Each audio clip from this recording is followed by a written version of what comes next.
ça parle des circonstances. Donc en tout temps, je vais louer l'Éternel. Et je louerai l'Éternel toujours. Donc ça ne dépend pas des moments, ça ne dépend pas des occasions. Toujours, je vais louer l'Éternel. Je vais parler sur la louange et l'adoration. Vous devez comprendre l'importance de l'atmosphère. Comprenez l'importance de l'environnement. Dieu crée d'abord l'environnement avant de créer ce qui doit exister dans cet environnement. Dieu a créé l'eau avant de créer les poissons. Dieu a créé l'air et l'atmosphère avant de créer les oiseaux. Donc Dieu crée d'abord l'environnement avant d'y placer ce qu'il a créé. So, l'Éternel Dieu a créé un environnement, une atmosphère où il aimerait que l'homme et la femme vivent. Cette atmosphère est appelée sa gloire. C'est la gloire de l'Éternel. C'est la présence de l'Éternel. C'est l'environnement que Dieu a désigné pour toi et pour moi.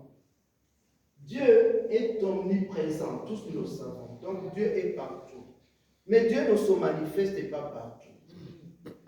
Donc il y a des conditions qui font que Dieu puisse se manifester. Ça ne dépend pas toujours de vous. Ça dépend de lui.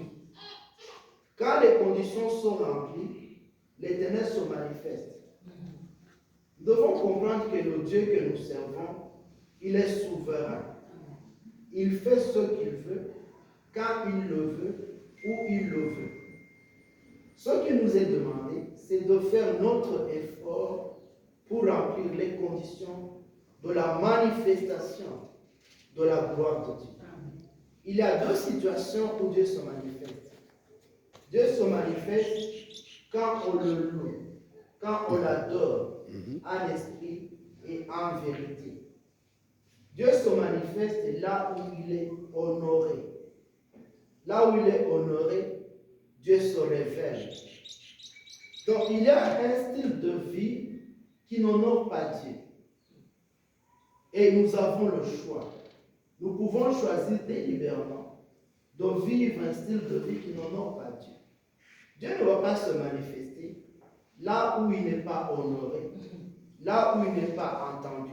C'est pourquoi David dit, mon âme a soif de l'Éternel. Comme une biche soupire auprès de courants d'eau, ainsi mon âme soupire auprès de toi. J'aimerais que nous puissions comprendre l'image. Ça signifie que la biche a cherché l'eau. Elle a cherché l'eau, mais maintenant à la fin, elle trouve l'eau. Donc, elle soupire auprès des courants d'eau. Donc, c'est ça ce qui fait que vous allez trouver que quand quelqu'un a soif, celui qui a faim et soif de la justice, Dieu va rencontrer cette soif, Dieu va rencontrer cette faim. C'est pourquoi je dis, nous pouvons nous-mêmes décider d'adorer Dieu, de louer Dieu, en esprit et en vérité. Comme nous pouvons nous-mêmes aussi décider d'honorer Dieu. C'est une décision que l'on prend, de dire, non Seigneur, ma vie va t'honorer. Yes. Ma vie va t'honorer. C'est ça même l'essence de la consécration. Jésus-Christ, en venant dans le monde, il a dit, je viens pour faire ta volonté. Il n'a pas dit, je viens faire ma volonté. Je viens pour faire ta volonté. Maintenant, j'aimerais que vous puissiez comprendre quelle est la différence entre la louange et l'adoration. La louange, c'est quoi louer? C'est parler en bien de quelqu'un. C'est exprimer son admiration. C'est le complimenter. C'est faire son honneur un éloge. C'est le féliciter. C'est l'applaudir. C'est l'exalter. Donc l'élever. Donc louer, c'est parler ou chanter à Dieu. Lui dire combien il est merveilleux. Dire ce qu'il a fait, ce qu'il a accompli, soit dans ma vie, soit dans la vie de quelqu'un d'autre. Dieu ne change pas. Donc, même si Dieu ne se manifeste pas dans ma vie, dans la manière que moi j'aimerais, Dieu ne change pas. Il est le même. Il est le même qui fait lever le soleil. Il est le même qui fait coucher le soleil. Il est le même qui élève, il est le même qui abaisse. Dieu ne change pas. Donc ça, c'est la louange. L'adoration, par contre, c'est avoir un profond respect. L'adoration, c'est une attitude du cœur. Hein? Le mot qui est souvent utilisé, c'est un mot qui signifie se prosterner. C'est ça même le mot se soumettre. Ça signifie que même si je suis debout, mais à l'intérieur, je suis prosterné. Il a raconté l'histoire d'un enfant. Son maître lui dit, debout. Il refuse. Alors le maître dit, prends un bâton. Dit, si tu ne te mets pas debout, je vais te frapper. L'enfant se met debout, mais il dit, je suis toujours assis. Vous comprenez un peu? Donc, il y a une différence entre une attitude du cœur et ce que l'on fait à l'extérieur. C'est pourquoi nous ne devons pas être très impressionnés par ce que les gens font à l'extérieur. Parce que ce qu'ils font à l'extérieur ne correspond pas du tout de ce qu'ils sont à l'intérieur. Donc, adorer, donc vous avez poussé la louange. Donc, vous arrivez à avoir un profond respect envers Dieu. C'est lui exprimer la révérence. C'est se prosterner devant lui. C'est estimer sa valeur au-dessus de tout. Hein? C'est lui céder la place. C'est lui céder la place. Donc, vous avez dépassé le stade où vous dites ce qu'il a accompli pour vous, où vous admirez ce qu'il a fait en vous en Jésus-Christ. Ce que le sang de Jésus a fait pour vous, vous arrivez au stade de l'admirer lui-même. L'admirer lui-même. L'admirer lui-même. Donc l'adoration ne peut être qu'une attitude du cœur. C'est le cœur qui adore. C'est le cœur qui adore. Donc, la louange est une expression de gratitude, de reconnaissance de notre cœur envers Dieu pour tout ce qu'il a fait pour nous. C'est lui exprimer physiquement, vocalement, par des gestes et par des paroles, notre appréciation pour toutes les merveilleuses choses qu'il a accomplies dans nos vies. Là, vous êtes en train d'adorer Dieu. Mais l'adoration, c'est la plus haute forme de louange. Donc vous allez au-delà de la pensée, de toutes ces merveilles, ces bonnes actions à votre égard, mais vous lui exprimez maintenant votre admiration. Vous vous prosternez. Vous pouvez l'exprimer en parole ou sans parole, mais c'est l'attitude du cœur. Vous l'exprimez à l'Éternel. Je mets toujours souvent les gens en garde contre les inquiétudes et l'anxiété. Vous voyez, quand vous désirez quelque chose de beau, vous l'élevez au-dessus de Dieu. En fait, les inquiétudes et l'anxiété est une forme d'idolâtrie. C'est une idolâtrie. Donc cette chose-là, vous l'avez élevée au-dessus du Dieu vivant. Donc c'est pourquoi Dieu déteste les inquiétudes et l'anxiété. Donc c'est faire l'éloge de Dieu. Alléluia. De sa personne, de son caractère. Ça ne signifie pas que c'est parce que je suis dans un lit d'hôpital que l'Éternel n'est pas un Dieu qui guérit. Ça ne signifie pas parce que je n'ai pas mangé que l'Éternel n'est pas un Dieu qui pourvoit.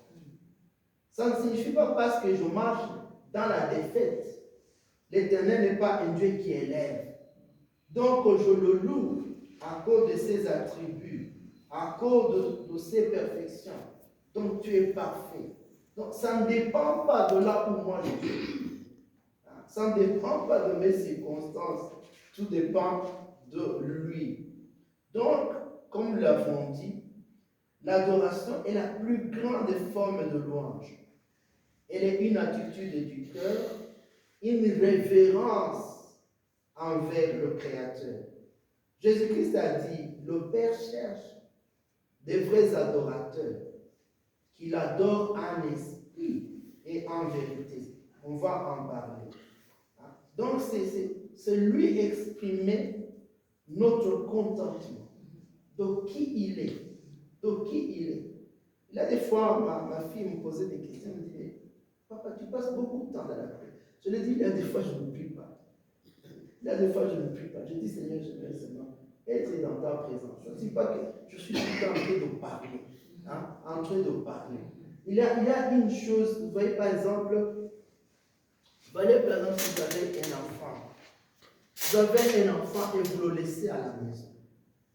Laissez la maison, il est gardé par quelqu'un d'autre. Alors maintenant, l'enfant a été peut-être abusé quand vous n'étiez pas là. Mais on lui dit, si tu dis quelque chose à maman, tu vas avoir ton mère. Alors l'enfant ne dit rien. N'est-ce pas? Non? Dès que vous arrivez, l'enfant vient vous embrasser, vient vous embrasser. Mais il sait qu'on est en train de l'observer, il ne va rien dire. N'est-ce pas? Non? Alors maintenant, après, vous prenez l'enfant. L'enfant dort. N'est-ce pas? Non? Mais l'enfant dort, l'enfant va avoir comme des soubresauts dans son sommeil. Il dort, mais il va faire. C'est comme si l'enfant continue à pleurer. Vous voyez? En anglais, on appelle ça des groaning.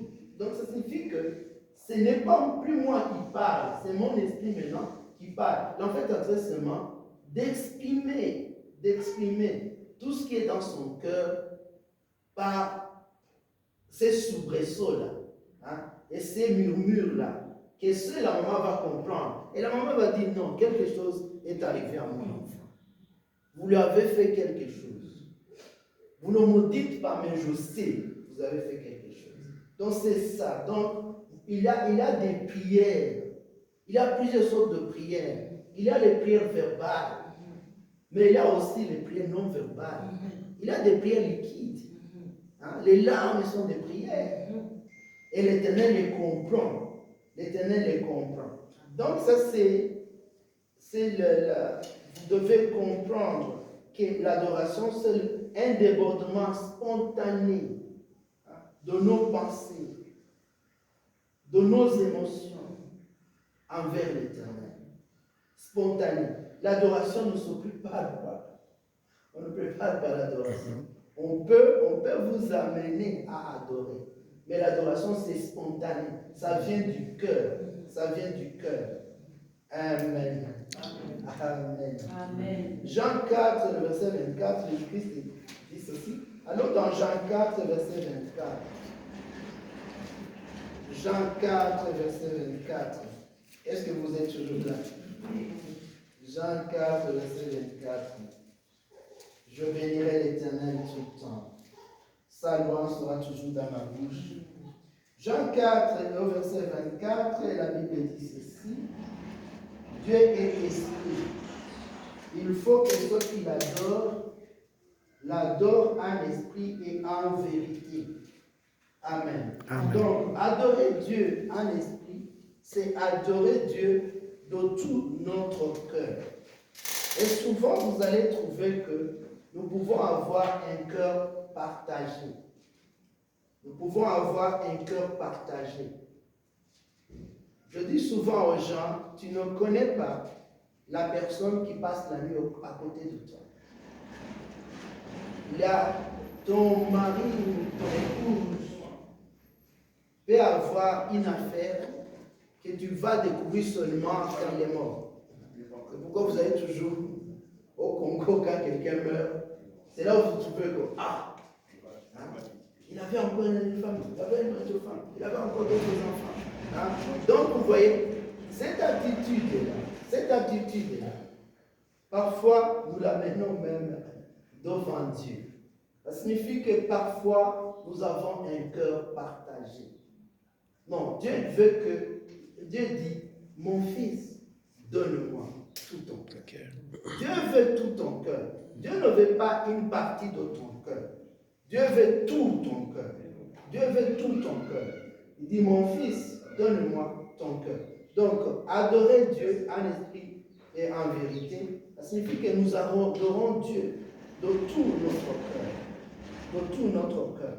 Donc, c'est notre esprit maintenant qui s'exprime devant Dieu, conduit par le Saint-Esprit. C'est pourquoi l'adoration est impossible pour quelqu'un qui n'a jamais accepté Jésus-Christ comme Seigneur et Sauveur. Parce que vous allez avoir besoin du Saint-Esprit pour exprimer votre adoration vers le Dieu vivant. Alors, il faut adorer en vérité, sans dissimulation. Sans dissimulation. Vous allez m'excuser de dire ceci. Un jour, je me suis réveillé et je pensais à un cantique. Quand je chantais des cantiques, parfois je me réveille, j'ai un cantique dans le cœur. Le cantique dit, j'étais dans la joie, alléluia, quand je suis parti vers la maison du Seigneur, Jérusalem, celui des grands de Dieu. Alors Dieu me dit, qu'est-ce qui t'amène à l'église? Qu'est-ce qui t'amène à l'église? Tu es vraiment dans la joie. Est-ce que c'est la joie qui t'amène ou bien c'est autre chose? Vous savez qu'en tant que pasteur, je suis obligé.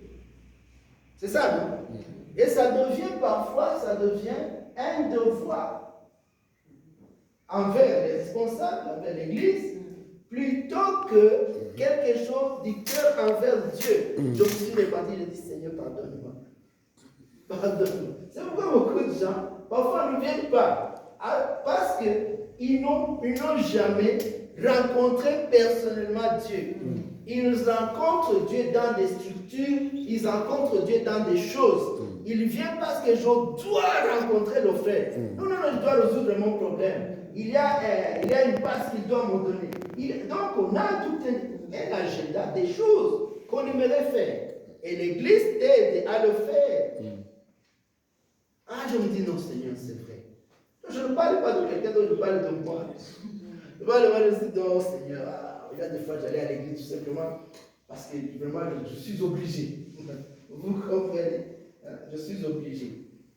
Non, j'ai dit, Seigneur, non, j'ai la joie. Je suis dans la joie. Je vais à l'église parce que je vais te rencontrer. Je vais rencontrer mon frère. Je vais rencontrer ma soeur. Nous allons t'élever, Seigneur. Nous allons te louer. Nous allons t'exalter. J'ai changé quelque chose dans mon cœur. Amen. Je me fais comprendre. Dans mon cœur. C'est ça. Il ne faut pas adorer Dieu en dehors de la vérité. Il faut l'adorer. Quels sont les bénéfices de la louange et de l'adoration? La louange et l'adoration occupent une très grande place dans ce que Dieu fait. Et vous savez que Dieu avait créé celui qui s'appelait Lucifer pour conduire la louange et l'adoration auprès de son trône. Nous revoyons un peu ce qui est écrit dans Apocalypse chapitre 4. Vous devez comprendre que c'est vraiment quelque chose qui est important aux yeux de Dieu. Aux yeux de Dieu. La louange et l'adoration. Nous allons le faire pour l'éternité. Autant le commencer ici. Autant commencer la louange et l'adoration ici. Alors, je suis dans Apocalypse au chapitre 4. Après cela, je regardais, voici une porte était ouverte dans le ciel. Et la première voix que j'avais entendue, comme le son d'une trompette qui me parlait, dit monte, monte, souligne le mot monte, monte ici. Il y a des choses que tu ne verras jamais si tu ne décides pas de monter. Il y a des choses qu'on ne trouve pas dans la vallée. Dieu a dit monte, monte. Tu dois monter dans ta vie spirituelle. Tu dois monter dans ta vie de consécration. Tu dois monter dans ton donné. Tu dois monter, tu dois monter. Monte ici et je te montrerai. Mais là, les gens ne veulent pas monter. Et ils veulent voir. Ils ne vont rien voir. Parce qu'il y a des choses que tu peux voir simplement si tu as décidé de monter. Monte ici et je te montrerai. Donc il y a des choses que tu ne vois pas. Ça ne signifie pas que ça n'existe pas. Ça dépend de la place où tu es. Quand tu es dans une vallée, tu ne sais pas voir les choses. Mais Dieu aimerait que tu montes. Dès que tu es sur la montagne, maintenant tu vas voir. Monte ici et je te montrerai. Monte ici. Oh, j'aime cela. Monte ici et je te montrerai. Je te ferai voir ce qui doit arriver dans la suite. Aussitôt je fus saisi par l'Esprit et voici il y avait un trône. Pourquoi? Comment il a vu le trône? Parce qu'il a accepté de monter. Bien aimé, il y a des choses, ne croyez pas que tout ce que vous voyez, c'est simplement ce qui existe. Il y a des choses qui existent et que vous n'avez même pas imaginé. Vous ne pouvez pas imaginer ce qu'il y a ici. Si Dieu pouvait simplement ouvrir vos yeux, vous pouvez être étonné.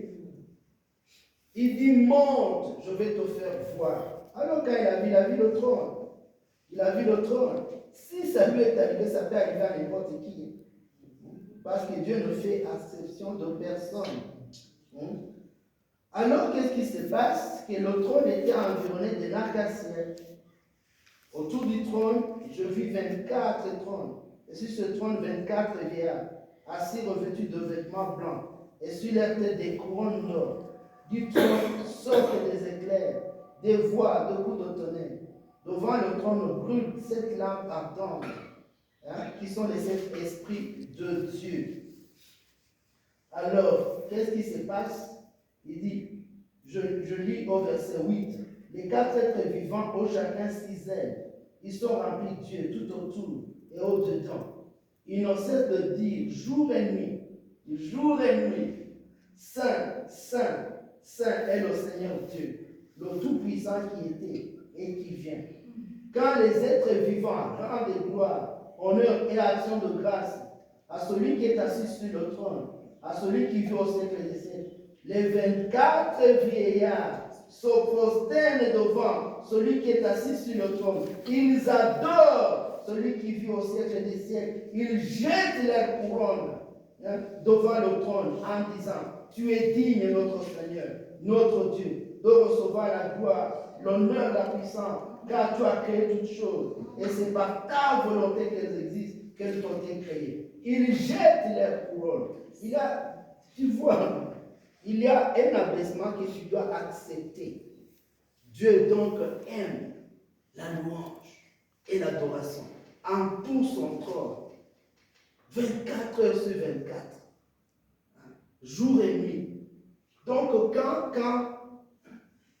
tu adores, tu mets Dieu à sa place. Tu mets Dieu à sa place. La louange réjouit le cœur de Dieu. Allez dans Sophonie 3, le verset 17. Quelqu'un peut me lire Sophonie 3, verset 17.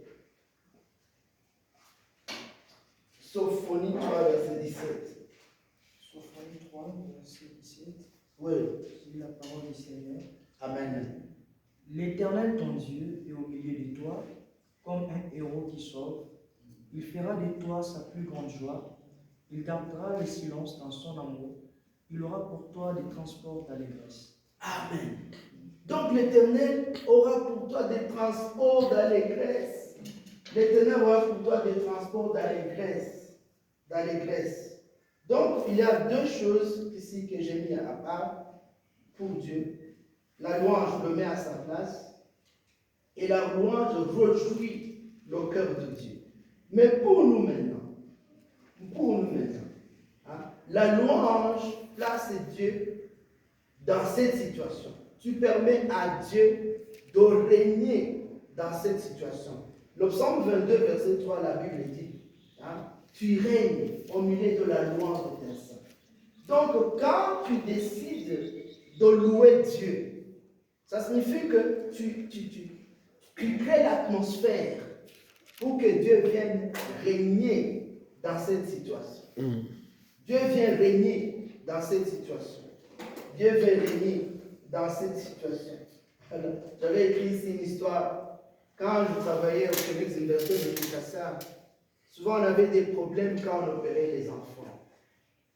Les enfants, les petits-enfants, donc le manque d'équipement, le manque d'expertise de la part des gens qui étaient là pendant les gardes et tout ça. Souvent on opérait les enfants, des opérations compliquées, les enfants mouraient. Alors il y a une jeune fille. Je n'oublierai jamais, jamais cette jeune fille. Jamais, jamais. Cette jeune fille, elle s'est mariée, elle a eu un enfant. Elle a eu un enfant, après quelques temps, l'enfant n'arrivait pas. Tout ce que l'enfant mangeait, l'enfant vomissait. Tout ce que l'enfant mangeait, l'enfant vomissait. Alors on a opéré l'enfant. Qu'est-ce que je ne vais jamais oublier? Cette jeune fille, elle avait le cantique, le chant là de Dieu. Le livre verdâtre là des cantiques. Cantique de chant de victoire. Je te dis, elle était continuellement devant la réunion. Elle était en train de chanter. Elle était en train de chanter. Alors, chaque fois que je la voyais, le jour, la nuit, elle chantait. 7 jours après, elle est rentrée à la maison avec son enfant. La louange, place Dieu à sa place. La louange permet que Dieu règne dans cette situation. Donc la louange apporte la présence de Dieu. Numéro 2, la louange apporte la présence de Dieu. Il y a beaucoup de choses que j'aimerais dire sur la présence et la gloire. Mais prenons comme ça. 2 Chroniques 20, verset 22. Vous connaissez cette histoire de Josaphat. Quand il avait été attaqué, on est venu lui dire, une multitude nombreuse vient contre toi. Une multitude nombreuse vient contre toi. Et qu'est-ce que lui, il a fait? La Bible dit, verset 3, la Bible dit, 2 Chroniques 20, verset 3, dans sa prière, Josaphat se disposa à chercher l'Éternel. Il chercha l'Éternel par le jeûne et par la prière. Et au verset 22, au verset chapitre 3, non, verset, chapitre 20, verset 22, au moment où on commençait les chants, c'est 2 Chroniques 20, 22 plutôt. Au moment où on commençait les chants et les louanges, vous voyez ça, l'Éternel plaça une embuscade contre les fils d'Ammon et de Moab, et ceux de la montagne des Séir, qui étaient venus contre Juda. Ils furent battus. Donc, au moment où ils ont commencé à louer Dieu, Dieu a placé une embuscade devant les ennemis. Loue l'Éternel. Loue l'Éternel. Loue l'Éternel. Donc, la victoire dans les combats, nous l'obtenons quand nous louons l'Éternel. C'est toujours 2 Chroniques 20, 22. Donc, quand ils ont décidé de louer Dieu, est-ce que tu imagines aller à la guerre? Hein? Les autres, là, ils ont des armes. Et vous mettez des chanteurs et les gens qui louent devant. Ça, c'est, selon l'intelligence humaine, ça, c'est vraiment une victoire, une défaite certaine. Ils vont faire de vous une boucherie. Hein? La louange apporte la délivrance. Amen. Nous le voyons, Paul et Silas. La Bible dit, au milieu de la nuit, ils avaient les mains dans les chaînes. Ils avaient des chaînes aux pieds. Ils ont décidé, le moment où leur vie, le moment qui était le plus noir de leur vie, ils ont décidé de louer Dieu. Au moment où c'était noir, non seulement ils ont été battus, ils ont été battus pourquoi? Pas parce qu'ils ont commis un crime, ils ont seulement prêché la parole. Ils ont fait quelque chose de bon. Tout simplement, pour cela, ils ont été battus. On les a mis dans les chaînes. Ils sont liés. Et à minuit, ils décident de louer Dieu. La Bible dit que dès qu'ils ont commencé à louer Dieu, ils ne louaient pas Dieu à voix basse. Parce que la Bible dit que tous les prisonniers les entendaient. Vous allez mon santo, Alléluia, Yahweh. Pourtant, ta maman vient de mourir. Vous allez mon santo, Zambéanga. Alléluia, Yonde. Zambéanga, Masia, Koma. Pourtant, tu dois aller enterrer ton fils. Tu dois aller enterrer ton père. Alléluia, Akumama. Kolo Yesu. Akumame. Zambéanga. Azoalokomo. On t'a dit, tu dois quitter la maison dans une heure. Notre maison ici, nous voulons la donner à quelqu'un qui est capable de payer. Tu as été ici, tu ne payes pas. Alléluia, Akumama. Zambéanga, Akumama. Alléluia, Alléluia. Akumame. Azoalokomo. Nous louons Dieu, nous louons Dieu, nous louons Dieu, nous louons Dieu. À un moment donné, on habitait à Bellevue. J'étais sous-logé. Je partageais le lit, je crois, avec 4 enfants. Et certains de ces enfants faisaient pipi au lit. Alors les gens sont allés nous rapporter à la police. Ils ont dit non. Il y a des gens qui habitent dans cette maison, ils ne travaillent pas. Ils ne travaillent pas, mais ils sont là. C'est probablement ils sont en train de vendre la drogue. Alors, un jour, moi j'avais mon master livre. On m'avait donné 24 heures, je ne sais pas 24 ou 48, je ne sais plus, pour quitter l'Afrique du Sud. Dans mon passeport, je suis allé au Mafia Zonama. Et c'est la master. Moi, je ne savais même pas ce que c'est. Moi, j'ai vu seulement TRP refuse. To live in 24 hours. Moi, je ne savais pas. L'autre jour, je te mets à cliquer. Tu vois, les petits là de Yoville, on va dire ma bête, c'est master. Ça me faisait toute une blague. Alors maintenant, qu'est-ce qui s'est passé? C'est que la police est venue. La police est venue en armes. Plus de 10 policiers, des blancs, des noirs. Alors je dis, tu arrives là-bas. Et moi, je n'avais jamais vu quelque chose comme ça. Je vois non seulement sur les armes. Je dis, vous ne bougez pas. Alors maintenant, tu vois, quelques temps avant, il y a un de nos frères, ils avaient eu un truc comme ça, où la police est venue, quand on était à Tabernacle. Il a sauté par la fenêtre et il est mort. Histoire vraie. Il a eu peur. Tu vois, nous on n'était pas habitués à des ça comme ça. Quand lui, il a vu ça, donc il a vu simplement la fenêtre derrière lui, il a sauté. Et quand il a sauté, il est allé là-bas. Il est mort. Donc, juste, il habitait juste le building là devant le tabernacle à Belém. Bon, maintenant, quand moi c'est venu, donc je pensais, toutes ces histoires-là me sont venues à l'esprit. Je dis, moi. Alors, ils disent non. Chacun d'entre vous, vous mettez votre sac devant vous. Vous avez une valise, tout ce que vous possédez dans cette maison, vous le mettez devant vous. Alors, je suis allé chercher mes. Qu'est-ce que j'avais? J'avais seulement 3 pantalons, 3 chemises. Je n'avais rien d'autre. Je suis là, j'avais ma Bible, la même Bible ici. Ce que je disais à mon mère la fois passée, je disais ma Bible ici. Ma Bible ici, je l'aime beaucoup. Elle m'a accompagné dans des choses difficiles. Alors je vais là-bas, je lis devant moi. Maintenant, je suis en train de penser à mon master livre. Je pense à ce qui va m'arriver.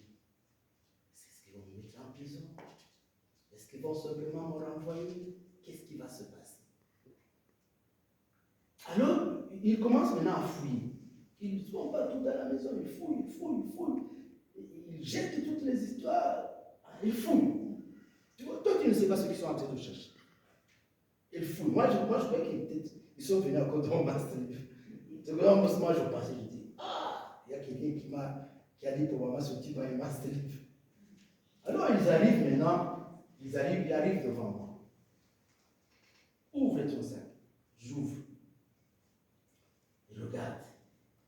fouille. Et j'avais la Bible ici. Moi, je m'attendais à ce qu'ils me disent, donne-moi tes papiers. Hein? Il dit, ça c'est quoi? Je dis, c'est la Bible. Il dit, si tu savais prier, tu allais rester dans ton pays. Ils sont partis. Ils sont partis. Donc Dieu m'a délivré. Hein? Dieu m'a délivré de quelque chose de grave. La louange apporte la guérison. Le psaume 103, le verset 2 et 3 dit, mon âme bénit l'Éternel et n'oublie aucun de ses bienfaits.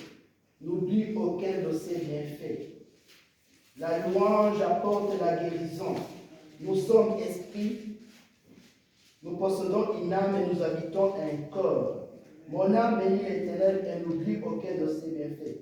Celui qui pardonne toutes tes iniquités, celui qui guérit toutes tes maladies. L'Éternel est capable de guérir toutes tes maladies si tu as décidé de le mettre à sa place. Amen. La louange ouvre les portes fermées. La louange ouvre les portes fermées. La louange apporte la joie et la manifestation des dons du Saint-Esprit. La louange apporte la joie et la manifestation des dons du Saint-Esprit. 2 Rois 3, versets 15 à 18. Nous pouvons lire 2 Rois 3, 15 à 18.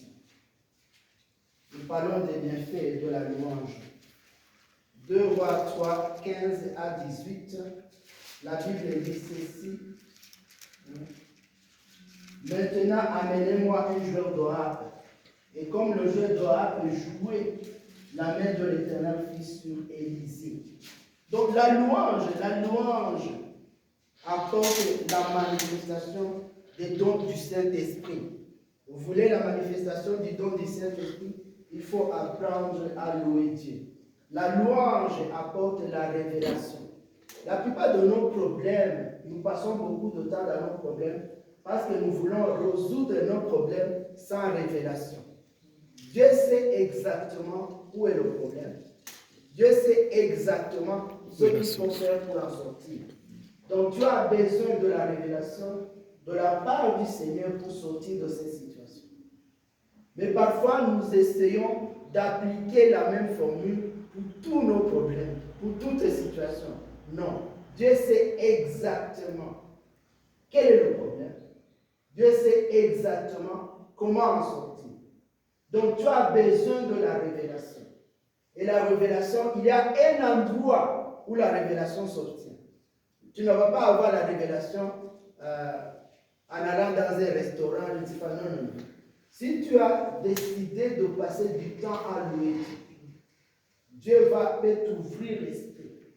Tu vas comprendre les choses que tu ne pouvais pas comprendre au naturel.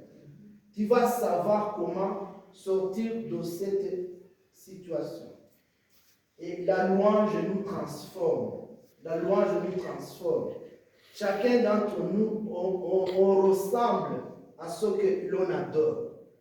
Si quelqu'un, par exemple, passe son temps dans la pornographie, il finira par commettre les mêmes choses. Donc, ce que nous admirons, nous finissons par ressembler à ce que nous admirons. Donc, ce que tu adores, donc Jésus-Christ dit, quand nous prenons la parole de Dieu, qui est un miroir, et que nous plongeons le regard constamment dans cette parole, nous sommes transformés. Nous sommes transformés à l'image de cette parole. À l'image de cette parole. Donc, si tu veux être transformé, ça dépend de là où tu regardes. L'endroit où tu regardes. Dieu m'avait fait la grâce un jour de voir un démon. Alors, ça m'avait beaucoup étonné. Ce qui m'avait étonné, c'est que ce démon avait des yeux rouges. C'est vrai, quand nous lisons la Bible, alors moi je me dis, Seigneur, pourquoi ce démon, il a des yeux rouges? Parce que moi je le voyais là dans Apocalypse, là où c'est dit, ses yeux sont comme des flammes de feu. Dans ma tête, c'était rouge. Alors je sais, Dieu m'a ramené à Wallis, je lui ai dit, hey, là, on ne s'est pas dit que les yeux étaient rouges. Les yeux sont comme Les flammes de feu. Mais dans mon entendement, je voyais que c'était rouge. Alors quand j'ai lu cette demande, je me suis dit, pourquoi ce démon a des yeux rouges? Alors le Seigneur m'a dit non. Il dit regarde quelqu'un qui, par exemple, observe la mer. Quand tu vas regarder dans ses yeux, tu vas voir que la mer reflète dans ses yeux. Donc, les choses vers lesquelles nous portons le regard se reflètent en nous.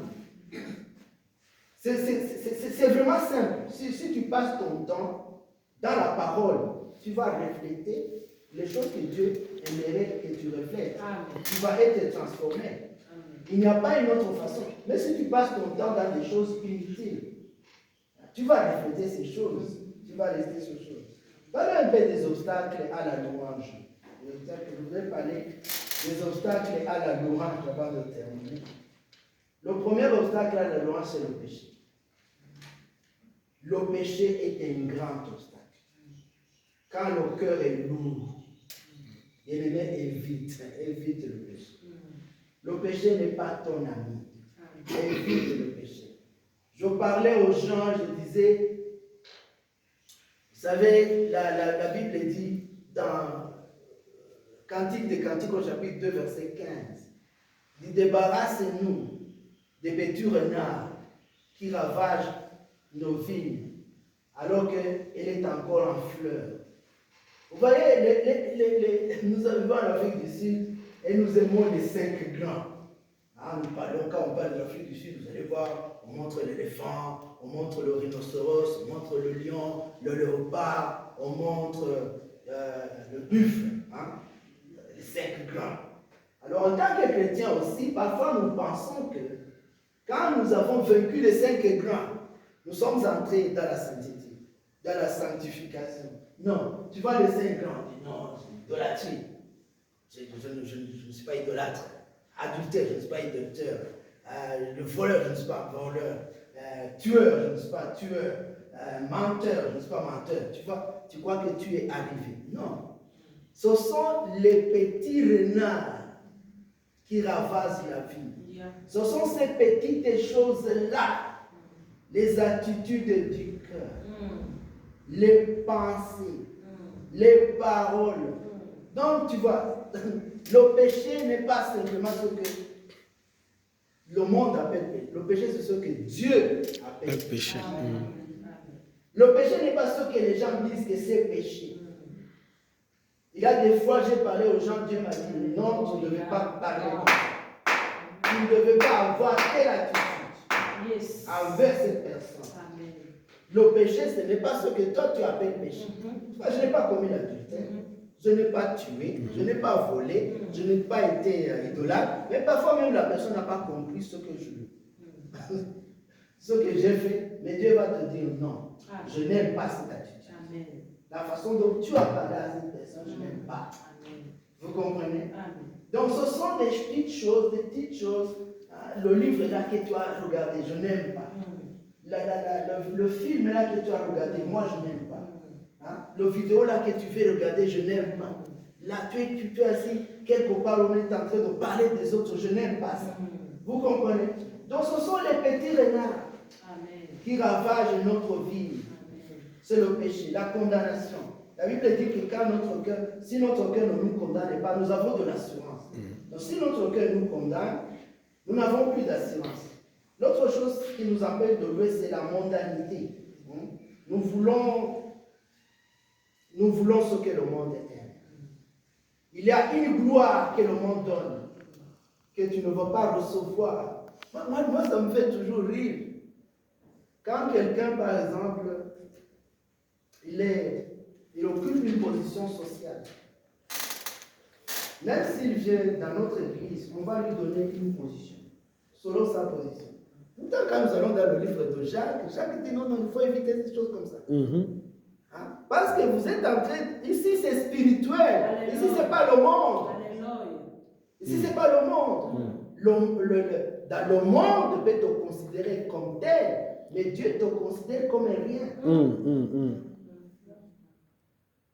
Alors vous allez voir si Cyril Ramaphosa venait ici, tous on va nous nous pousser derrière ici. On va mettre déranger pour le gars. Ok, ça c'est moi. L'indifférence, la tiédeur, la rébellion, hein, la colère, hein, les inquiétudes, la dépression, une mauvaise conception de Dieu, les traditions religieuses, l'orgueil. Ah, moi je veux danser. Ah, mais non, qu'est-ce que les gens vont penser? Qu'est-ce que les gens vont penser? Tu es tellement conscient de toi. Nous avons vu que les vieillards jettent les couronnes. Ils jettent les couronnes. Ils jettent les couronnes. Ils jettent les sacs. Il dit, toi seul tu es digne. Ce n'est pas moi qui suis digne. Tu es digne, Seigneur. Tu es digne. Donc l'ignorance. Hein? Bien aimé, nous devons comprendre ce que la louange et l'adoration peuvent faire dans notre vie. Et je vais terminer par le sacrifice de louange. Le sacrifice de louange, c'est quand rien dans ta vie ne te pousse à louer. Donc cette louange est lourde. Hein? Rien ne te pousse à louer Dieu. Hein? Vous savez, quand mon père est mort, je ne sais pas, il y a une histoire qui m'étonne toujours. J'ai perdu mon père et ma mère. Chaque fois, c'était un jour où je devais apporter la parole. Et j'ai apporté la parole. Et après, parfois ma femme ne savait pas, je lui ai